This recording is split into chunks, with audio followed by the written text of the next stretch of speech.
a hablar ahora en esta oportunidad, ¿no? De la maduración pulmonar, la membrana hialina y el uso de surfactante, ¿ya? Ya sabemos muy bien, ya les había hablado en la exposición anterior, que la maduración pulmonar del uso de surfactante es una de las ayudas que nos permite que nuestro recién nacido pretérmino se logre sin mayores problemas, ¿no? Asociados. Dice que el parto prematuro es la causa más importante de mortalidad perinatal. Su incidencia va de un 8 a 10% del total de partos. Una de las primeras complicaciones de la prematurez es el síndrome de dificultad respiratoria, cuya causa principal es la enfermedad de membrana hialina, ¿no? Es la que todos los pretérminos generalmente pasan, sufren, la cual es originada por la insuficiente cantidad de surfactante pulmonar. Dice, si bien la incidencia de membrana hialina ha disminuido gracias a la inducción o gracias a la madurez pulmonar con corticoides, todavía sigue siendo una causa frecuente de insuficiencia respiratoria en la vaccinación prematura. A pesar que hemos tratado de hacer terapias que nos ayuden con la madurez, con la de pulmonar del recién nacido, todavía es una de las causas más frecuentes de insuficiencia respiratoria en los pretéritos. Dice que la disminución de la incidencia de enfermedades de membrana hialina se debe a la amplia utilización de corticoides en el manejo prenatal de las embarazadas en riesgo de parto prematuro, ¿no? Actualmente, pues ya hay varios estudiosos como Lillis y Jobin que han demostrado que la reducción es más de 50%, que la reducción es más del 50% de esta enfermedad en niños nacidos vivos al menos 24 horas después de la inducción de madurez pulmonar con betametasona, ¿no? O sea, niños que han tenido una maduración 24, que ya termina su gestación y que 24 horas antes hayan tenido ya una maduración pulmonar con betametasona o dexametasona en otros casos, tienen mejor probabilidad de no tener, de no tener muchas complicaciones en cuanto al nacimiento, ¿no? Ahora, ¿cuáles son estos corticoides para la maduración pulmonar fetal? Dice, la administración de corticoides debe estar entre las 24 y 34 semanas de gestación. Es una medida eficaz para disminuir la mortalidad y morbilidad perinatal. Y secundarias a la prematuridad. Estos son la distrés respiratorio, el requerimiento de oxigenoterapia, soporte ventilatorio, hemorragia intraventricular, decotizante, ¿no? O sea, como ven ustedes, o sea, hacer un control, un seguimiento del pretérmino antes de nacer es importante porque la administración de corticoides ha demostrado, ¿no?, que va a disminuir la mortalidad y la morbilidad en estos casos, ¿no? Los corticoides usados normalmente, ¿no?, son la betametasona intramuscular, que son 12 miligramos cada 24 horas por 2 dosis, o la dexametasona endovenosa, que son 6 miligramos cada 12 horas, 4 dosis, ¿no? Supone esto que la mamá debe estar hospitalizada días antes de dar a luz, ¿no?, de programar la cesárea, de darle el parto. Entonces, debe haber un seguimiento y debe haber administración de la maduración pulmonar, ¿no? Se ha demostrado que su máximo beneficio es cuando el parto se produce entre las 24 horas y los 7 días posteriores al tratamiento. Significa que si tú has tenido el nacimiento, debe suceder de este recién nacido después de 24 horas a 7 días posteriores al tratamiento. Ese niño debe tener por lo menos una semana de tratamiento con maduración pulmonar, ¿no? ¿Para qué? Para que este beneficio sea mucho mejor. Debe ser por eso, el parto debe programarse a 7 días después del tratamiento o del inicio del tratamiento de corticoides, ¿no? Ahora tengamos en cuenta que la administración profiláctica de corticoides no está indicada en gestaciones epidemiológicamente asociadas a prematuridad, como son malos antecedentes obstétricos, gestaciones múltiples, etc., sin que exista un riesgo objetivo de parto inminente, ¿no? La dosis, como le decía, en la betametasona, 12 miligramos intramuscular. El tratamiento inicial se considera administrar una tanda de 2 dosis separadas por 24 horas, o sea, 2 días seguidos. Si existe una indicación de finalizar la gestación, o sea, ya el parto inminente, para la maduración pulmonar debe considerarse esta un día después de haber puesto la última dosis. Por ejemplo, si yo soy gestante, voy hoy día lunes a que me pongan a hospitalizar y me inician la maduración pulmonar, por lo menos debo recibir el lunes y el miércoles la dosis, lunes o martes la dosis de corticoide. Y mi parto debería ser recién en jueves, miércoles, jueves o viernes. ¿Para qué? Para darle tiempo a que la betamethasona haga el efecto que uno está programando, ¿no? Entonces, como dice acá, debe considerarse la generación a partir del siguiente día después de la última dosis del tratamiento. La administración de dosis repetidas de corticoides debe ser como máximo una administración no superar las 6 dosis, ¿no? No debe usar más de 6 dosis. Ahora vamos a hablar sobre la membrana hialina, ¿no? Dice que la enfermedad de membrana hialina pertenece al grupo del estrés respiratorio del recién nacido y se caracteriza por un déficit de la producción de surfactante, lo que no permite el reclutamiento de la unidad alveolar y el intercambio gaseoso, lo que decía. El no tener surfactante adecuado o la cantidad adecuada o el intercambio va a evitar, ¿no?, la producción adecuada de surfactante, va a evitar de que haya un intercambio gaseoso y un reclutamiento de la unidad alveolar, ¿no? Que el alveolo pueda eliminar ese líquido y llenarse de aire. Eso no va a permitir cuando no hay una buena cantidad de surfactante. Se presenta típicamente en menores de 35 semanas, ¿no? Y su incidencia aumenta inversamente con la edad gestacional, de manera que afecta un 60% a los menores de 28 semanas y solo un 5% mayores de 35 semanas, ¿no? O sea, los pobrecitos de 28 semanas son los pobres que todo les pasa, todo tienen que pasar, todo tienen que sufrir debido a su muy baja madurez. El principal factor de riesgo en la prematurez sin embargo, también influye en la presentación de la asfixia perinatal, ¿no? La asfixia perinatal, la diabetes materna, la ausencia de corticoides antenatales, cesárea sin trabajo de parto, sexo masculino y la raza blanca, son factores de riesgo en la prematurez que hacen que también influyan, ¿no? Para que el bebé salga prematuro. Ahora, dice, ¿cuál es la fisiopatología del surfactante? El surfactante pulmonar es producido en los neumocitos tipo 2. Se dispone en la interfaz aire líquido de la superficie interior del alveolo, ¿no? El alveolo, y reduciendo la tensión superficial a lo que evita el colapso alveolar al final de la aspiración, ¿no? Normalmente, neumocitos tipo 2, ¿no? Con surfactante pulmonar, están dentro del alveolo. Esto reduce la tensión superficial y evita el colapso alveolar. Está compuesto de fosfolípidos en 80%, proteínas en un 10% y un 10% de lípidos, fundamentalmente colesterol.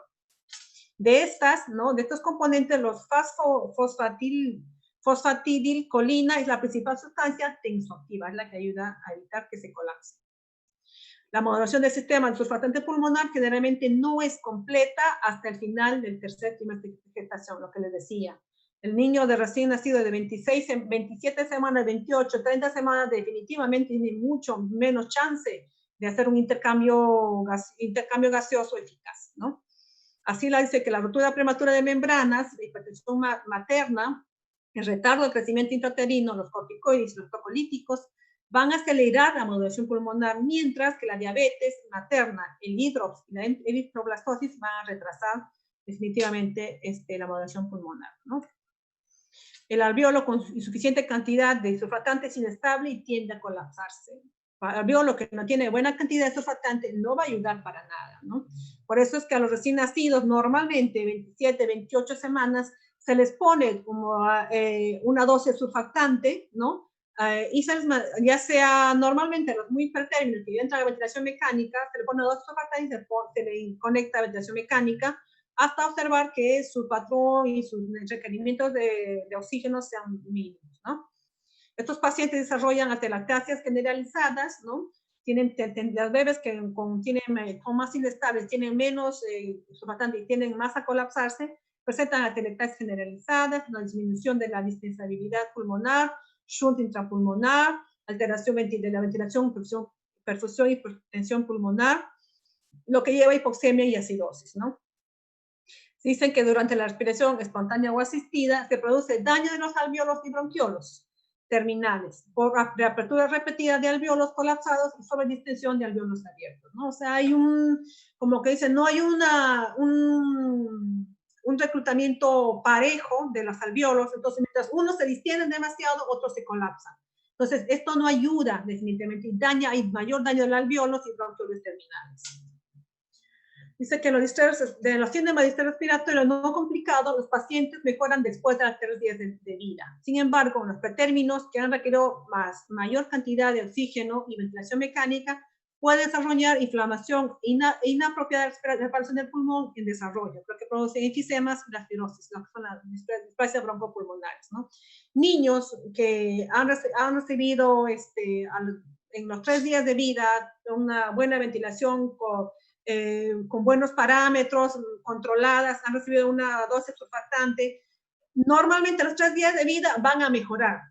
Si después de esto no mejoran, están pegados, como le vimos nosotros, al ventilador con alta concentración de oxígeno y ventilación mecánica, estos van a desarrollar definitivamente una inflamación y daños en su pulmoncito, ¿no?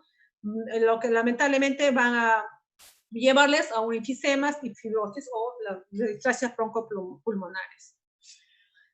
¿Cuáles son los signos y síntomas, dice, de la enfermedad de membrana hialina? ¿No?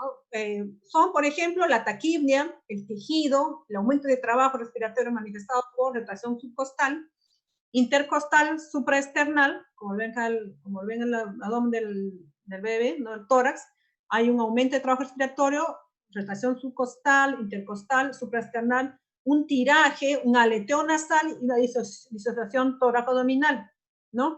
Entonces, todos estos síntomas nos hacen sospechar de una hemorragia, de una enfermedad de membrana hialina, ¿no? Actualmente se le pone a estos niños en CPAP, o si tú sospechas ya que este chico tiene una deficiencia surfactante, le pones su dosis surfactante y lo colocas a CPAP, ¿no?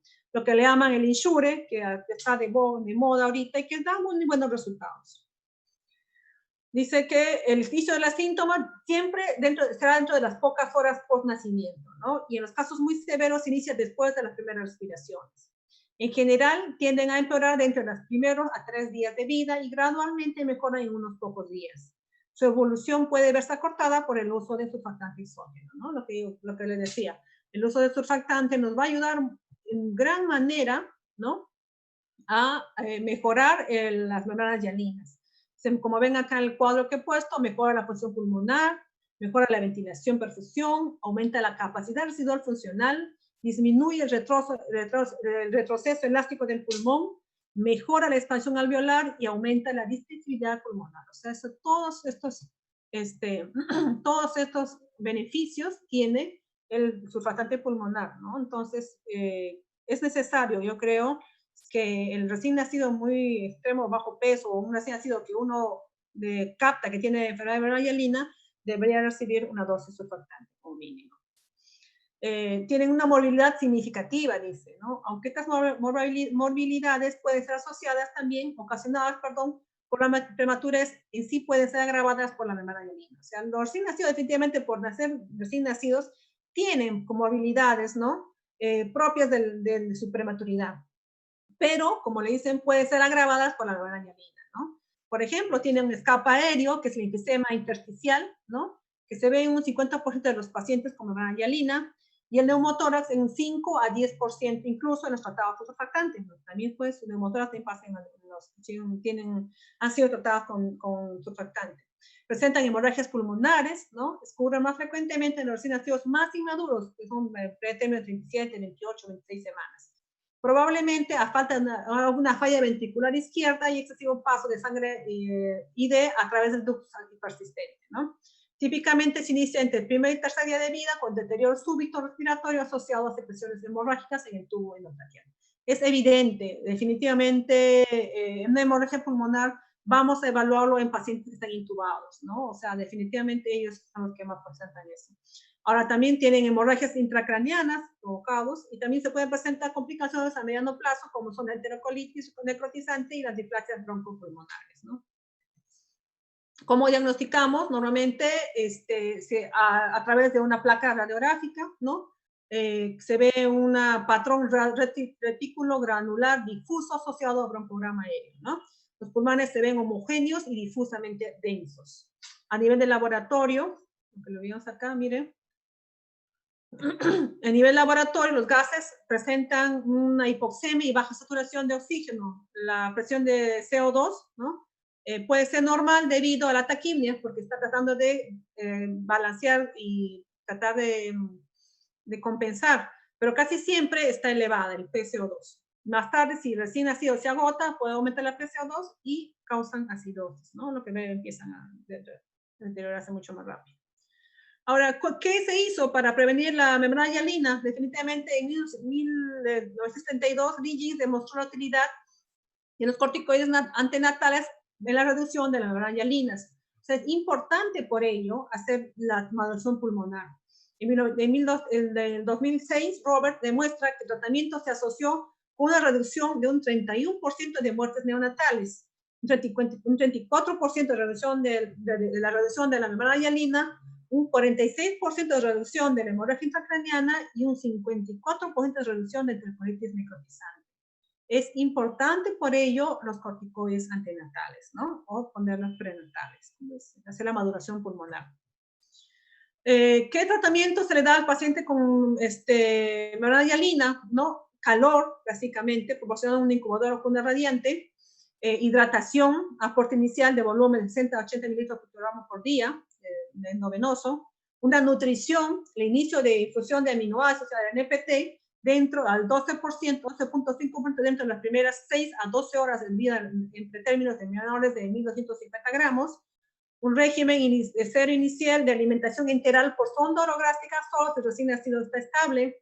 Por eso que a veces se le pide a las mamás que se saquen la leche inmediatamente para empezar a darle el calostro al bebé como una, no solamente como pues para ayudar a que haya motilidad, que pueda estimular la motilidad de la parte digestiva, sino también para ayudar, ¿no?, a que pueda superar esta etapa, ¿no?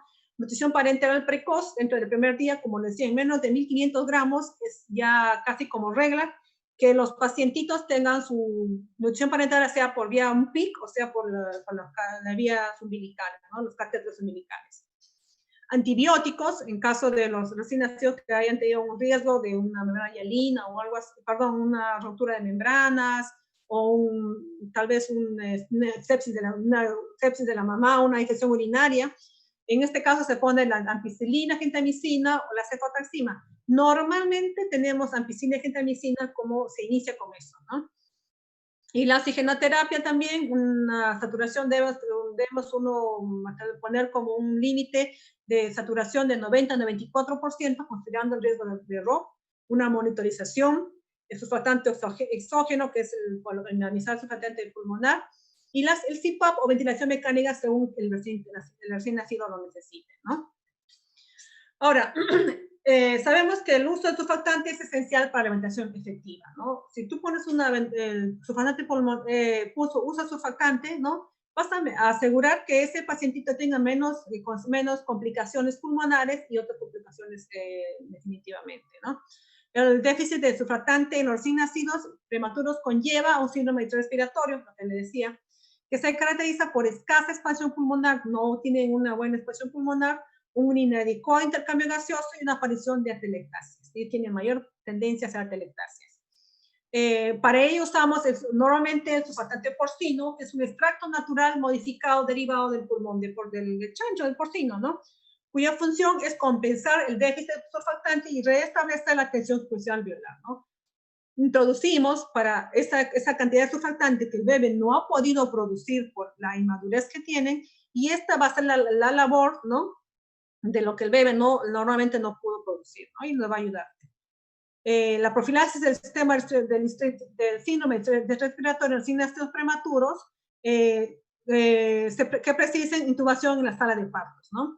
Hay recién nacidos que, por ejemplo, que menores de 30 semanas de gestación, que ya en la misma sala de partos, ¿no?, le intuban y le ponen la dosis de surfactante. Ya vienen con una dosis surfactante, muchas veces intubados o con CPAP, ¿no? El tratamiento de rescate también es en caso de profilaxis, cuando son muy menores de 30 semanas. En el caso de tratamiento de rescate de recién nacidos con síndrome respiratorio moderado a grave, confirmado por radiología que requiere ventilación mecánica y oxígeno suplementario, ¿no? Es cuando ya viene al servicio, está un día y tú lo ves, que sí requiriendo mayor, hay mayor distrés, no se recupera, no se adapta. Entonces tienes que ya tomar una placa y tú ves que ese pulmón está muy blanco, le pones su dosis surfactante y lo conectas a ventilación mecánica o le pones a CPAP para ayudarle que ese surfactante exógeno haga su labor, ¿no? Otros posibles tratamientos del surfactante, tratamiento de los ácidos con fallo respiratorio debido a síndrome de despresión meconial, neumonías, hemorragias pulmonares o hipertensión pulmonar persistente. Dosis y pausas de administración. Dosis de inicio, 200 miligramos por kilogramo por dosis, que es 2.5 mililitros por kilogramo por dosis, que se administra por vía intratraqueal. Las dosis siguientes se pueden repetir a dosis de 100 miligramos por kilogramo, 1.25, la mitad, ¿no? Mililitros por kilogramo en intervalos de 12 horas si necesario, ¿no? Dosis máxima, 5 mililitros, sumado a la inicial y las siguientes, ¿no? Normalmente se pone casi 2 dosis, ¿no? No se pone más, no se ha visto que se haya puesto más. En profilaxis, dosis de inicio, de 200 miligramos por kilogramo por dosis, y vía de administración igual intratraqueal dentro de los primeros 15 a 30 minutos de vida. Entonces se pone en sala de parto, ¿no? Cuando yo ves un niño de 25 semanas, de 26 semanas, no vas a esperar pues todavía llegar a servicio, a ver, preparar para poner su dosis de surfactante. No. Si tú ya tienes surfactante en sala de partos, intuba el neonatólogo, pone la dosis de surfactante y lo trae ventilando, ya sea con ventilación a presión positiva en forma manual, o si tienes un ventilador portátil, ¿no? En tu incubador de transporte. Las dosis siguientes de la dosis, se pueden dar una dosis adicional de 100 miligramos en la profilaxis dentro de las 6 a 12 horas de la primera y una nueva dosis 12 horas más tarde, ¿no? En neonatos que permanecen con signos persistentes de distrés respiratorio. Debemos dar en cuenta que no debemos pasar de 5 mililitros por kilogramo de dosis, ¿no? No debemos pasar más. Los niños no deben ser intubados únicamente para administración de profiláctica de surfactante, ¿no? Sino que cuando tú supones que ya va a continuar con ventilación mecánica. Ahora, preparación y administración. Para administración exclusivamente intratraqueal. Se pone siempre intratraqueal. Previamente a su uso se debe inspeccionar la coloración. El color normal es blanco cremoso. Si tú tienes un surfactante que es medio blanco transparente, dices, ¿qué es esto? Normalmente el surfactante es color lechoso, blanco cremoso, como leche le decimos nosotros, ¿no? Se debe mover suavemente el vial arriba y abajo para tener una suspensión uniforme. No se debe agitar, no tengan chicas, por favor, tengan mucho cuidado. No es un medicamento que uno prepara, por ejemplo, que una ampicilina que lo agitas para que el polvo pueda diluirse, no. Esto es una suspensión que tiene que agitarse suavemente, ¿no? No hacerlo un movimiento brusco. Se debe revisar que la solución para comprobar la mezcla completa de la suspensión, ¿no? Hay que revisar siempre los 5 correctos de la medicina que vas a administrar. Dejar que se caliente a temperatura ambiente o calentarlo con la mano. No utilizar, pues no se te ocurre ponerla en baño María. No le vas a poner por el surfactante de baño María porque lo vas a inactivar. Tiene que calentarse o sacarlo con tiempo o si no, en la mano lo mantienes un rato hasta que tenga una temperatura ambiente, ¿no? Debe extraerse del vial mediante una aguja y una jeringa estéril. No debe cogerse con broches, aunque aspirar alguna cosa, otro medicamento con esa misma aguja, vas a aspirar tu surfactante. No, debe tener una aguja y una jeringa estéril. Hay que asegurarse antes de la administración la correcta colocación del tubo endotraqueal y aspirar secreciones, ¿no? El tubo debe estar en pulmón, porque muchas veces se ha visto que a veces el neonatólogo no intuba correctamente y ese tubo está en abdomen. Y cuando tú le pasas el surfactante, el bebé empieza a vomitar blanco. O sea, el surfactante que tú le has dado lo bota. ¿Por qué? Porque este tubo no ha estado en vía endotraqueal. Entonces, tiene que estar colocado correctamente. No debe haber secreciones porque eso también impide el trabajo del surfactante. Ahora, ¿cuáles son las formas hay dos formas de administrar el surfactante, ¿no? Una de ellas es desconectando al niño de la ventilación asistida.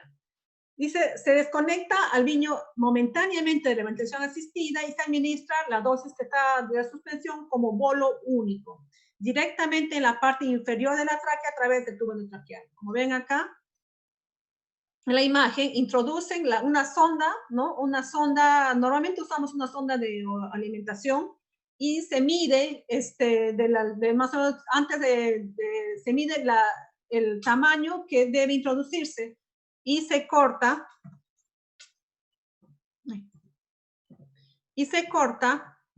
um, y se corta el tubo, en la sonda hasta el tamaño que debe llegar hasta la punta del tubo endotraqueal. Entonces, se desconecta el bebé, como vemos acá, se desconecta y se introduce conectado la jeringa, cebada la jeringa, se ceba el tubo de sonda orogástrica que normalmente usamos, se ceba y se introduce por la tubo en y se llega y se va introduciendo como bolo directamente un bolo único, ¿no? A través del tubo endotraqueal. Se mantiene aproximadamente 1 minuto, ¿no? Se introduce el surfactante y se da ventilación asistida, ¿no? En forma manual, aproximadamente 1 minuto. Y luego se conecta al niño a ventilación asistida en las mismas condiciones que antes de la administración, ¿no? Igual, si tienes dosis superiores, también se puede hacer de la misma manera. O sea, desconectas al bebé, introduces el surfactante, lo ventilas con el bambú por 1 minuto y recién conectas el ventilador mecánico y lo dejas ahí. Por lo menos mínimo 6 horas no debe ventilarse, no debe aspirarse, perdón, no debe dejarse que el surfactante haga su efecto. Eso cuando se desconecta al niño de ventilación asistida. Pero sin desconectar al niño de ventilación asistida, ¿cómo se hace? ¿No? Normalmente, en esta también se administra una dosis de 1.25 a 2.5 mililitros por kilogramo por peso de la suspensión, también como bolo único, directamente en la parte inferior de la tráquea, mediante el paso de un catéter a través del puerto de succión, dentro del tubo endotraqueal, a través de una segunda luz en un tubo de doble luz. Esto es lo que le llamamos el insure, que a veces conectamos el tubo y lo dejamos, después de eso retiramos el tubo. Pero hay otra modalidad, ¿no? Que algunos médicos en mi hospital lo hacen, que con el CPAP, ¿no? Colocado siempre el CPAP, introducen a través de la laringoscopía, evidencian el tubo evidencian la tráquea e introducen una sonda hasta el pulmón, ¿no? Y con la sonda orogástrica, por ahí introducen solamente el surfactante y retiran la sonda. Eso significa que el tubo de la cánulo del CPAP, la ventilación asistida a través de no invasiva nunca se corta, ¿no? Esto es bueno porque, bueno, pues el bebé recibe un PEP, una presión constante todo el tiempo, a diferencia de cuando uno da la ventilación manual, que puede variar un poco las presiones, ¿no? Y las frecuencias. En cambio, en esta terapia, en esta forma de administración, uno asegura que a través del CPAP uno esté dando constantemente un flujo y una presión constante, y solo a través del sonda orogástrica que le introduces hasta la tráquea, uno introduce el surfactante, ¿no? Es una buena forma, pero lamentablemente, como recién es casi nueva la forma de administrar de esta forma del surfactante, no muchos médicos, no muchos neonatólogos lo hacen, ¿no? Normalmente se introduce un tubo endotraqueal, introducen la surfactante, ventilan y retiran. Muchas veces retiran y se coloca CPAP o el bebé de muy extremo bajo peso queda ahí conectado a ventilación mecánica. ¿Qué contraindicaciones tienes? Hipersensibilidad al principio activo o algunos recipientes, que es rarísimo. ¿Qué precauciones debemos tener? Debe estar administrado por personal entrenado en la atención del recién nacido pretérmino. Dice, dado el efecto rápido que tiene la oxigenación y la dispensabilidad pulmonar, es necesario realizar un reajuste rápido de los parámetros del ventirespirador, reduciendo la asistencia en la ventilación y la FiO2. Normalmente, cuando la experiencia que tengo yo al observar la administración de surfactante, los primeros minutos, segundo minuto, tú ves que el bebé, pues su frecuencia y su saturación se va al suelo, ¿no? Pero con lo que va pasando el segundo minuto, más o menos, el bebé recupera, rápidamente recupera, ¿no? Su función pulmonar y va mejorando su FiO y su frecuencia cardíaca.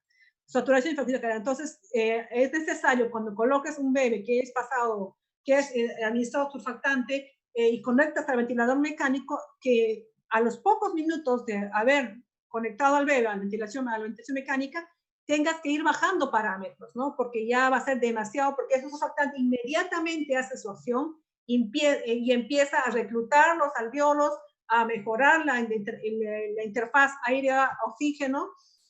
Entonces, va a necesitar de menores presiones, de menores oxígenos y de menores parámetros ventilatorios. Hay que inmediatamente ir reduciendo poco a poco la CO2 y los parámetros de la ventilación mecánica. Es frecuente, dice, que el reflujo de surfactante por el tubo endotraqueal y la caída de la saturación de oxígeno, lo que le decía, cuando tú le pones, ¿no? Al principio lo ves agitado, como que se ahoga, porque le estás metiendo pues, un líquido al pulmón, ¿no? Entonces, al principio, como vas a observar que el bebé se ve agitado, cianótico, y aparecen episodios de bradicardia. La saturación disminuye más de 15%, y porque el surfactante bloquea el tubo. Es necesario el intesor o interrumpir la intesor. Por eso la administración surfactante no es un bolo rápido, como que a la ganancia, no. Es una administración suave, no un bolo, pero lento, observando cómo va tolerando el bebé la emisión de surfactante. Si tú ves que el bebé se va muy en pico, tienes que interrumpir la administración y colocarlo al respirador. También hay que vigilar los signos de infección en los niños tratados con surfactante, porque pueden hacer infección, ¿no? Ante los primeros signos de infección hay que iniciar terapia antibiótica adecuada, ¿no? Y su toma de su hemocultivo para, bueno, con eso hacer un seguimiento y verificar que realmente el chico esté infectado. ¿Qué contraindicaciones tiene el surfactante? La hipersensibilidad al principio activo o algunos excipientes, ¿no? Es muy raro en realidad.